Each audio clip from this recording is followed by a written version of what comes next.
everybody, to Life as I See It with your hostess, Dena and my favorite co-hostess of all time, Nina Avakian. Welcome. How are you, my darling? How are you? Really nice to see you again. So great to see you too. So beautiful. Thank you.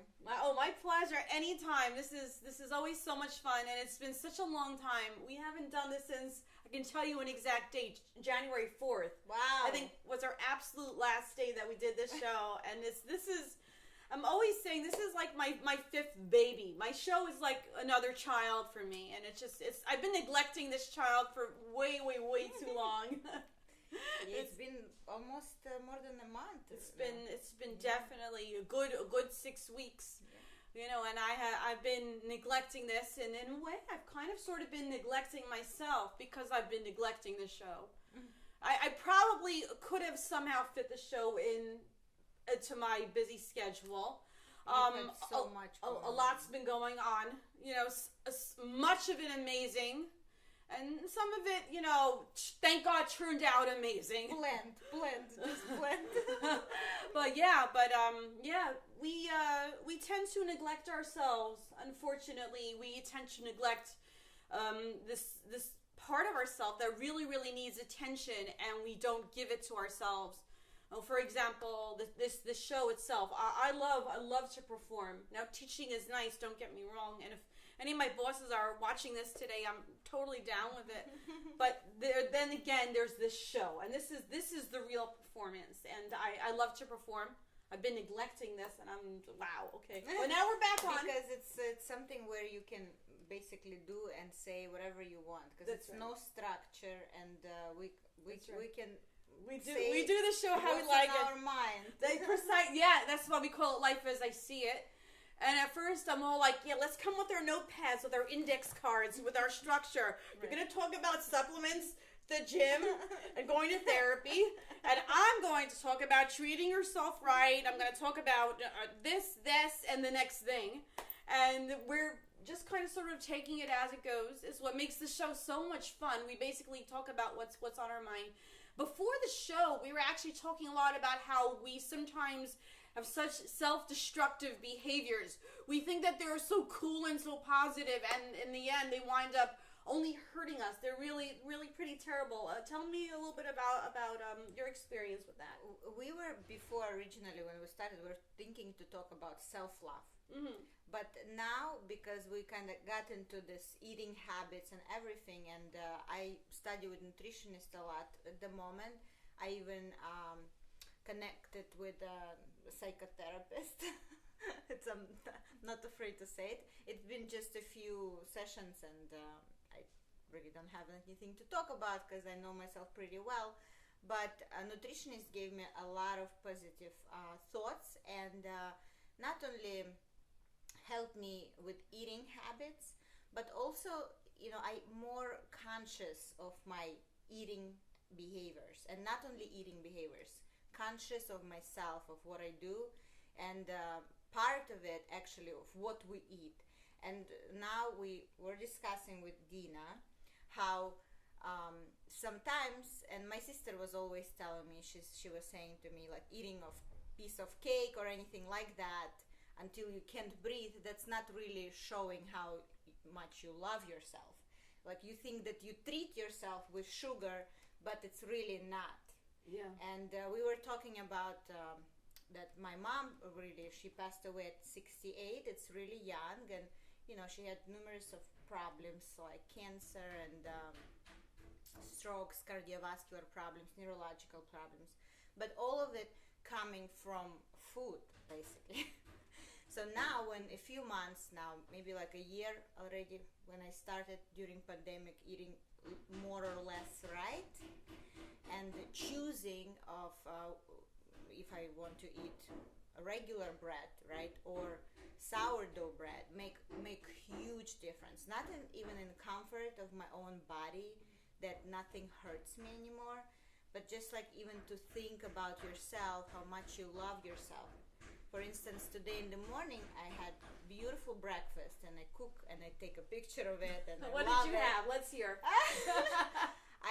It wasn't like super healthy. I made steak yesterday. I bought air fryer. Oh, you were telling me all about the air fryer. Yeah. So I made a steak. Get to make them. Yeah, I mean it's super easy. You just wash the steak, you put some salt and pepper, and you put it in air fryer. Yeah. I added a little bit of the water, and yesterday, and that's it. You have beautiful steak without extra fat. Oil and this and this. Yeah. Nice. Because all the fat drips down, and it's not because I do want to look good without extra cellulite and extra fat in certain places like arms and hips, and like we are all women, we want to look better, but it's not really about that. And I made it clear to her when she asked me first what I want to do. I said, oh, maybe I want to lose weight, and then I realized that it's not what I want really. I really want to be healthy on my mind and feeling comfortable. So I ate steak. I had some bell pepper. Nice. Everything organic. Everything is pure, Beautiful, clean. beautiful. Piece of sourdough bread with avocado, basically. Nice. And that's it. A little bit of onions. This is nice. Yeah, This is like nice. simple. I like that. I like that. Yeah. What did you eat? You probably didn't eat anything. Honey, I had green tea. I love it. I had water. I love Steve Gundry products. I gotta say, and I'm not being paid for this. I promise. What is that? Steve Gundry products. He comes up with these products that helps to give you a lot more energy. Oh. And this one is really, really great. Its base is passion fruit. So it's kind of like the passion fruit tea that you see on the table over there. Right. And with a lot of different great supplements in it. Shasandra for one thing. Just some really, really good things in it, and it gives you such a major energy boost. Really, what I needed today was an energy boost. And I gotta admit, I had tons and tons of green tea, and I had a little bit of Hershey's special dark chocolate. Dark chocolate, of course, it has a lot of antioxidants, and that's why I went for that.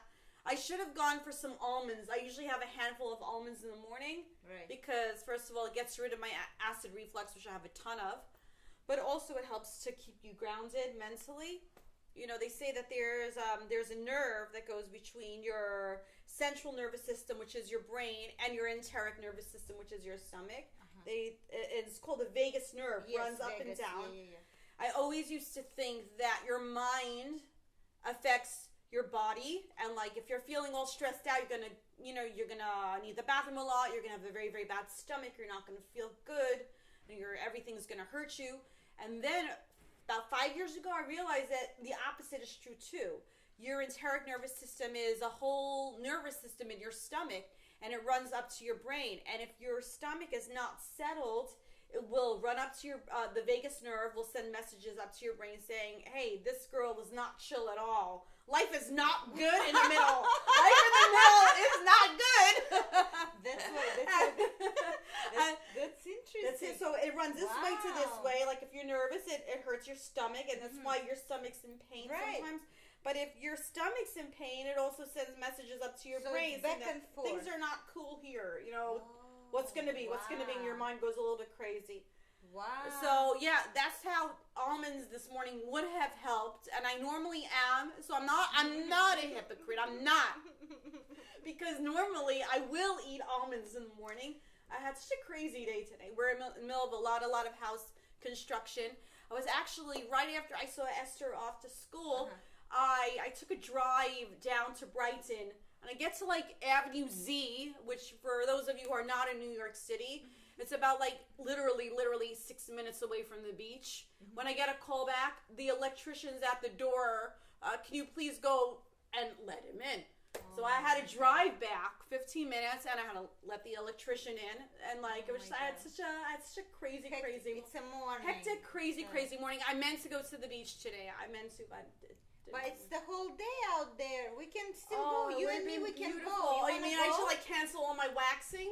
Oh, we can. I think I should. We can go. Right after this, I was supposed to go for body wax, but perhaps I should skip that and go to the beach instead. Wax it's not emergency. It can be done. Waxing is nobody's ever emergency. Yes. I always say, when people upset about the facial, I'm like, okay, I'm not in ER, That's right. It's not like, open heart surgery. Yes, it's just a facial. Yeah, it's just a facial. We can, fine. Yeah. I was thinking when you said about vagus nerve, I heard about that, and like because of in nursing, I study, and sometimes, of course, it comes in the literature. So you know what I also was thinking? Maybe that's why a solar plexus. Oh, which is like right here. Yeah. In the middle. Yes. Maybe it's that's why it's so important too, because they call it almost like a motor in the body. Yeah. So it's like a most important chakra. I think basically it helps to run everything up and down. Yeah. It's really the middle. If your body's a highway, really it's the very middle of the highway. Yeah. It's between your enteric nervous system and your central nervous system, and I never thought of it that way. It is so true. Your solar plexus is literally in the middle of it all. Yeah. I have something to tell my students. Yeah. Something new to tell my students if they don't already know. Yeah. So, if something wrong in there, the whole body collapses. Yeah, that's right. That's what they believe. It's interesting. But because I'm not as deep in any like that, in Buddhism or I'm not that deep, so I don't really know why. But I heard that this is what it is, Yeah, but you know what, honey? The solar plexus has nothing to do with Buddhism. It doesn't matter what religion you follow. It is there. And I myself, I'm Jewish, and I follow the religion, and I do believe in the solar plexus extremely, very, very pressure much. points. It's listen, when I'm putting the stones on my body, you get one like right between the eyes, which they call the third eye, which is all of your intuition. Right. And I put it, I put one right over here, which helps to deal with things like, if you're feeling shame and doubt, I put it right over here. I put one right over here because it helps you to speak your mind and it helps you to speak up. I put one literally right in the middle, right by the solar plexus. I put one right literally above the stomach, which is the enteric nervous system, and one like a couple inches below the stomach, which basically helps you to deal with the rest of the energy coming up from your feet, your root chakra, chakra. And it doesn't matter what religion you follow. I so dislike when people equate meditation with Buddhism. Like, no, why? And why is it theirs? It's any human being. There are other religions out there. And people sometimes equate yoga with Buddhism. Also, sometimes I teach yoga, and some of my students who are also religious Jews, they'll say to me, I always thought that yoga was Buddhism. Is this true? I'm like, no. You see me, I'm a religious Jew. Right. Yoga's not Buddhism. Yoga is something that you do to relax, which is the first thing I'm trying to do with yoga. But also secondly to get in shape, and it does help your core abdomen. It helps you very, very much. It helps to strengthen you in every which way, no matter what activity you want to do. If you want to walk, run, stretch, aerobics, anything.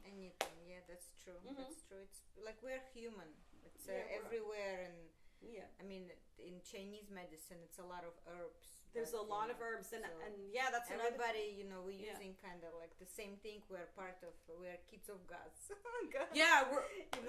We're the children of one God people. No matter what you go for, no matter what you believe in, and even if you believe in nothing, that's not true. That's not true. In your heart of hearts, you do believe in God, even if you think that you don't. It's like, so I think a lot of things made up by people. A lot of things are made up by people over time, and even like people believing that yoga and meditation and that is like Buddhism. That's bull. That's real bull. It's originally maybe that's where it came from, but everybody can kind of connect, and it's all like inside of you. Like that's why when people talk about Reiki masters or healers or those that, and or like something like, oh, that's a scene, like that is scene. I mean it's like I don't want to even talk about it. I feel like we are our own healers. We can either heal ourselves or elevate ourselves. That's right. So that's why I feel a lot. I'm very hypersensitive or empathic, right? And you too, actually. Same me, Pisces moon, those Sag girls. Saggy. But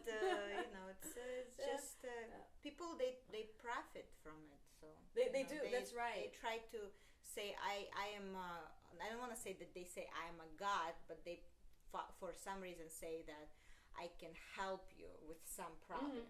Nobody can help you. I mean, we all can support each other, you know, like a friend, but you the only one who can help yourself. And either heal yourself or kill yourself. Yes, it's easy. That's right. Yeah. We'll go back to that point in a minute, but first I want to tell you, I used to go to this spa called Natural Balance. It's actually in the neighborhood over here on Quentin and 33rd. Again, not an advertise, I'm just saying. So I used to see this Reiki specialist. I believe her name was Ellen.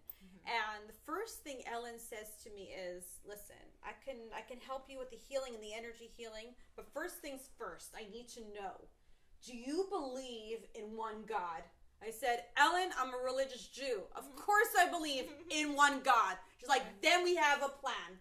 Then I can talk to you. Then I can heal you. Because I source my energy from God. You know, it's like, if you don't believe in God, I can't help you. I can't do a thing for you. I said, but I believe in God. So she's like, so I source my energy from God and I put it into you. And I help you to heal. And I help you to heal all the things that are hurting you so very, very much. Yeah, because it's the power of your mind. Yeah, it's the power of the mind. Sometimes it's just like hard for us. Like, you know, I used a Reiki master in LA, in Beverly Hills. She found me. It was absolutely unexpected. And I didn't believe in Reiki at that time. And she's definitely gifted. She knows a lot of meditations, and you know, she really helped me. She did.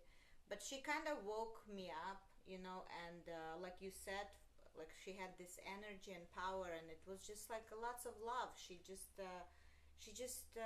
loved me, and like I needed maybe like a sister's or mother love at that time. Understood. You know? I've done enough Reiki to know that. So that's what probably like she did. Yeah. You know, she was just at the right place at the right moment, right time. Yeah. Right. That's so awesome. Maybe she saw me when I was pouring out my pain on Facebook. Not easy to move to a brand new town. By the way, LA, which is extremely judgy, extremely into appearance. Plus youth. You know, it's funny because one time we made a fashion show, and the person I was doing the show with, I'm not going to say her name. She said to me, you know what, Dena, you have the right figure, but you're way too old. I'm like, okay, honey, listen. I can get very, very thin if you need me to. I can become 82 pounds if you need me to. I cannot go back in time. None of us can go back in time. I can't help the fact that I'm 42 years old. I can't make that different. Forgive me. You know, this is crazy. But this is what they do. This is what they do in LA. I almost like I lost like speech. And my other models, many of whom were my age or a few years younger. But you know, now models, they're like different age. There is a model with gray hair. That's me and my silly roots because my stylist managed to mess up. It looks good. We were supposed to blonde out, but she grayed me up. But it's fine. It's okay. So yeah. Things happen. That's right. There's always another stylist. It too. doesn't. That's right. So you know what? Also, I liked when you emphasized before. About that, remember we were talking about how we are also body positive, you know, we also love when people express and love themselves, but we also spoke with you today, right now, that it's not like we are against overweight, but I'm not against because I'm overweight, obviously, and I every day make myself love myself, but what I don't like about our industry right now, that it's getting to that point that they're almost promoting unhealthy eating. True. So Dunkin' Donuts. Yeah, that's right. That's right. It's you know that people, they don't even know how healthy plate's supposed to look like. That's right. Until now, I don't know what I like the measurement. You know, I bought the weight, the scale, and I don't know how. Oh, that's the scale. I haven't thought about the scale in years. Yeah, it's true. It's so yeah, you know, they all of these Starbucks, Dunkin' Donuts, they always have to promote the brand new thing, the hash browns with the pancakes, you know, which is just great if you're like a young kid and your stomach can actually be okay with that. Right. But then, you know, you hit 20 and suddenly your stomach is not so okay with that.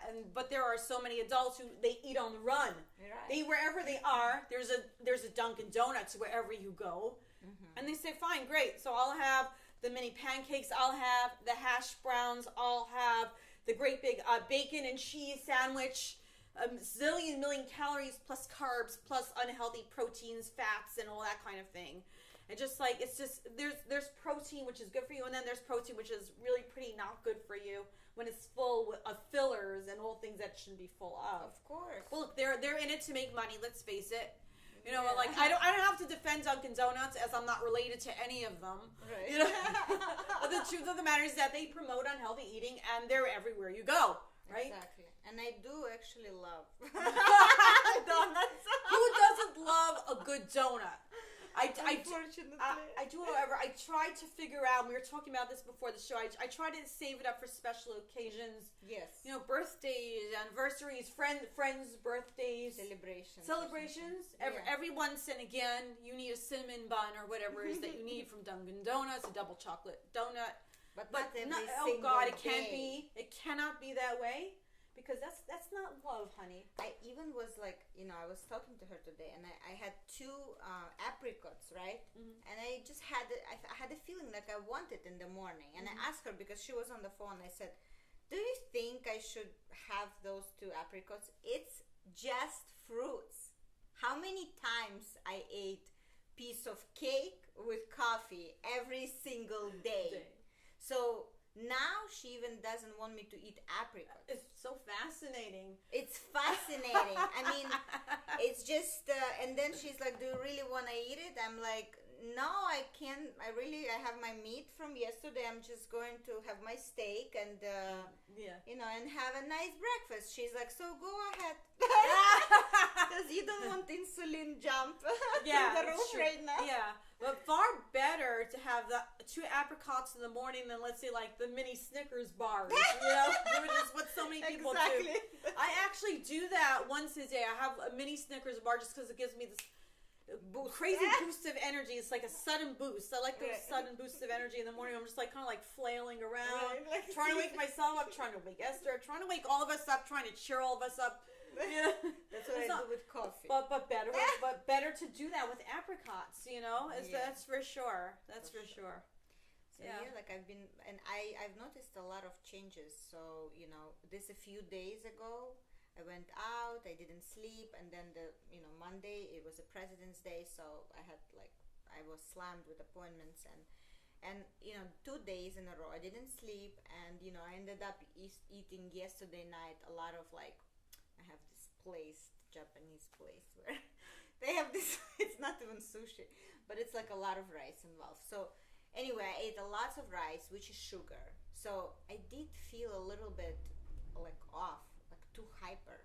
You know what I mean? After all the rice. Yeah. Yeah. And this conversation in the morning, that's why I started talking to you about it. Because, we really what we eat, and it's not good. I mean, my mom passed away, I told you, at 68. You said, and my dad is still alive at 89, and he is eating way better than my mom did. He never eats anything spoiled. Yeah, like he's incredible. Yeah. I hate to say it, we really are what we eat, and it's true.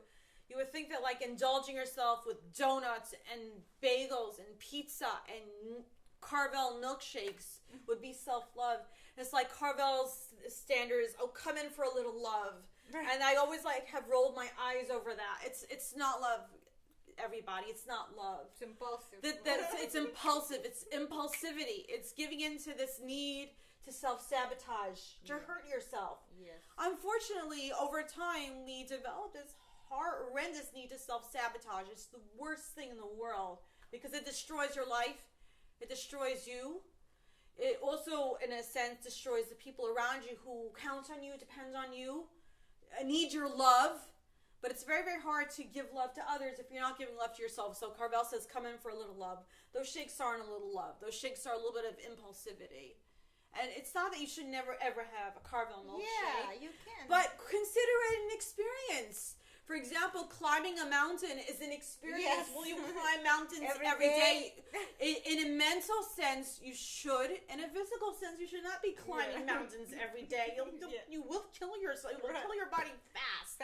As a runner, I can say that if you run too much, you'll kill your body super fast, which is why I stopped at age 43 running. And everyone's like, why'd you stop running at age 43? That's a little young. I said, because I don't want to kill myself. Right. The same thing with having a Carvel milkshake. You want this every day for the rest of your... No, you freaking don't. No, you don't. No. You can go for the occasional run. You can go for the occasional milkshake. Yes. You can go for the occasional hiking experience, which is what we're doing tomorrow. Yeah. And I can't wait. Yes. But every day to eat crap? Come on. And so hopefully the balance will be the answer. A balance is the answer. To quote a very famous supermodel from the 80s, 90s, Cindy Crawford, I always think about what she says, and it's not that I'm into people worship. I'm the last one who does this stuff, but I'll tell you what she says. She was always a very, very moderate kind of a model. We're a lot of women in her decade, a lot of supermodels in her decade were like super, super thin, like a 6 feet to 110 pounds. You can imagine that. That was never Cindy Crawford. Mm-hmm. She weighed a little bit more, and I'm not insulting you here, Cindy, but she always said, listen, this is my plan for life. I eat 80% healthy and 20% whatever I want.